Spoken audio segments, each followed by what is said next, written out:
Well, since the giant rock came by and killed most of the dinosaurs, let's take a look at what's happened in the few million years since then.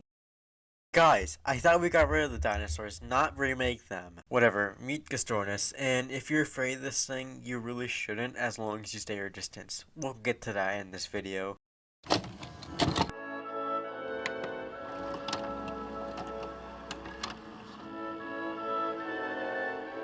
If you somehow already couldn't guess, Gastornis was in the kingdom of Animalia, phylum of Chordata, and class of aves, or birds. Already we're into its order, however, this is when it starts to get interesting, as Gastornis was in the order of Gastroniformes, to which the closest extant relatives of which are waterfowls, of which consist of ducks, geese, and swans. Although the order is now extinct, it also contains Ramona today, with the coolest informal naming ever of thunder and deathbirds. I'm sure I'll make a video on one of them eventually, but we're still not done here. Gastornis' family was named after it, and is a type genus of the family, becoming Gastornis today, where we finally reach a genus of Gastornis itself. There's also one very notable species of Gastornis, Gastornis gigantea, with the name itself referring to the fact that the species could grow up to being around 2 meters tall, which is quite a bit taller than the average Joe. We'll get to more on specific Gastornis species in the description and ecology section, don't worry about that.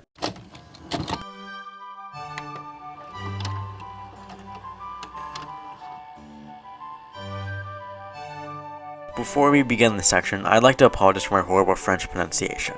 The year is 1855, and the young physicist Gaston Planck had just discovered the first fragmentary fossil of Gastornis in Meudon, France, and was then described by a man I couldn't find the full name for, unfortunately, Hebert. Hebert would then go on to publish 2 papers about the fossil, naming the genus after Planck and the species as Gastornis parisiensis. 4 years later, from the Paris Basin, footprints of Gastornis were discovered and described by Jules Desnoyers and Alphonse Milne Edwards. These footprints were extremely motivating towards geologists, and it showed the earliest evidence of bird evolution in the fossil record. These footprints were brought to the Muséum National d'Histoire Naturelle, though unfortunately there are no more records of these footprints. Over in the land of freedom, our good friend Edward Drinker Cope would find fragments of a certain bird in the Wasatch Formation, New Mexico. Of course, since he's Cope, he thought that the fossils he found were from their own genus, and named it Ditrima 2 years after discovering it in 1874. Personally though, I wouldn't go too hard with him since it was the 19th century and telecommunication was kind of bad. Back over in France, Victor Lemoyne described more fossils of Gastornis to be a new species, Gastornis edwardsi. However, it is now considered to be the same species as Gastornis parisiensis. 3 years after describing Gastornis edwardsi, Lemoyne made a very interesting reconstruction of Gastornis. Yeah. Okay, also, thank this guy for making comparisons between Gastornis and Ditrima very difficult in the 20th century. So now we have 2 different names for the same genus, Gastornis and Ditrima. How long will it take for people to realize that they're the same thing? Well, it wasn't actually that long, as Elliott Coues recognized the similarities between the 2 genera in 1884. However, all throughout the century that came after, there would be a constant debate on if they were the same genus. Do you want to make this even more confusing and stupid? Well, too bad if you don't, because in 1894, a single toebone was found in New Jersey by Cope's rival, Asniel Charles Marsh, who named the genus and species to be Baronis regulans. Luckily for our sanity, it would be less than 20 years before Baronis was reclassified as a synonym of Ditrima in 1911. More fragmentary specimens were found in Wyoming in 1911 as well, and 2 years later they were assigned to a new species of Ditrima ajax. Ditrima ajax would be soon found to be the same species as Ditrima gigantea. But wait, there's more! We're gonna stay in Wyoming a little bit longer because in 1928, William Johnson and Clare would go on to name a new genus and species to be Omorhamphus storgi, named after T.C. von Storch, who discovered it in early Eocene rocks that same year. Omorhamphus would eventually be found to be the same species as Ditrima gigantea, just as a juvenile. Although Lemoyne's construction of Gastornis made finding meaningful comparisons between it and Ditrima difficult, scientists did eventually find enough similarities to put them within the same order and family. With this happening, a comprehensive anatomical overview was given in the 1980s, which turned out to finally unite the North American and European birds in the same genus Gastornis, as it was older and took priority. And that's it, right? Well, not quite yet, as an upper foot bone known as a tibiotarsus was found in China in 1980, which was classified as its own genus and species, much the same as Omorhamphus was. Jonguina sichuensis. The 2013 analysis would then go on to reclassify the species to be its species of Gastornis, after finding very minute differences between the 2 genera, becoming Gastornis sichuensis.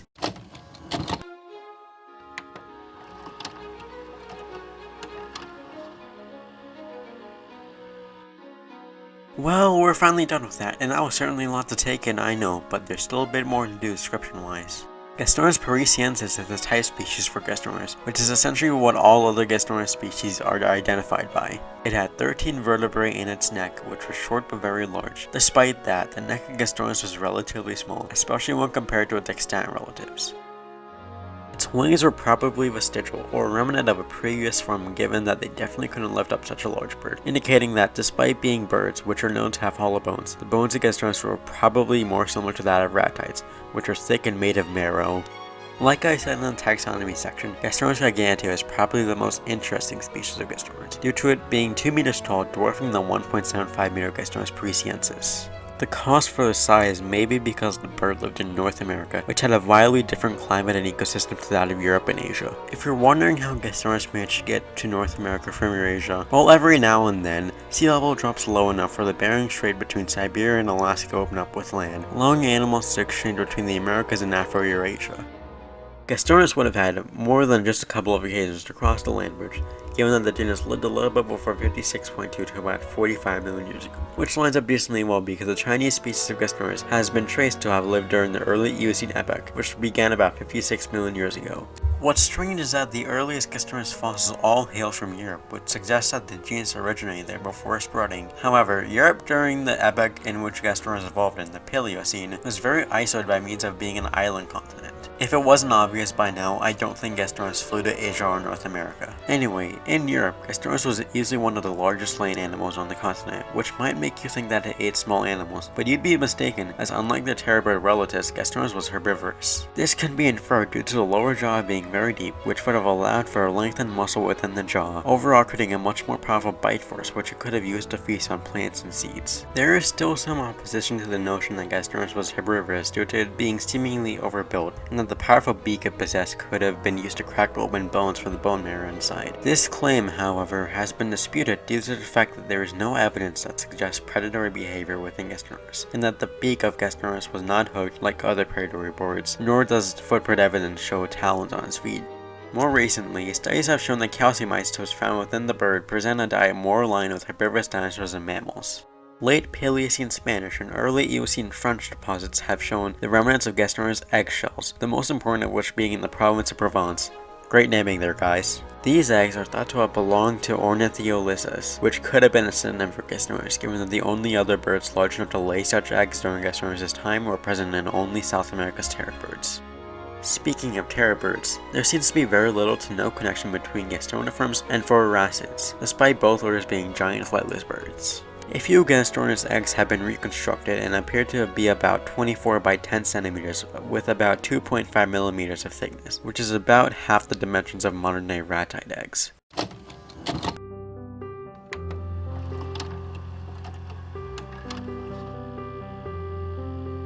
Before we start this section, I'd like to point out that we don't currently know how Gastornis went extinct, so I'm going to give my best guess from the sources I've grabbed. At the end of the Paleocene, the orders of mammals we associate with today came to be roughly 55 million years ago, which has been attributed as a reaction to rapid climate change across the northern continents, as there was an increase in open niches. The climate warmed by about 5 to 8 degrees Celsius and appears to have lasted a total of 100,000 to 200,000 years. The cause of this is likely due to a 20 to 50,000 year period of carbon being released into the atmosphere, probably thanks to volcanism. This event is known as the Paleocene-Eocene thermal maximum, and it ended the Paleocene epoch and set forth the Eocene epoch. If you paid attention to the previous section, you may recall that a few Gastornis species lived into the Eocene, and you'd be correct to assume that, as it does not seem that Gastornis was that badly affected by the thermal maximum. Gastornis remained as a remnant of the Paleocene as the Eocene fauna began to diversify and start to outcompete it. This could have eventually led to the extinction of Gastornis in every continent except for one, Europe. As I stated in the description in the Ecology section, Europe was an isolated continent for much if not all of the Paleocene. This might have been the last saving grace Gastornis had left, and when Europe began to connect with the other continents, it was game over. New animals began to flood into the once isolated continent, leading to the eventual outcompetition of Gastornis, and by the mid-Eocene, the Gastornis fossil record goes blank. They had a pretty good run all things considered, given they spread throughout the entire Northern Hemisphere. I personally didn't care much for the genes before making this video, but it grew on me as I researched more and more.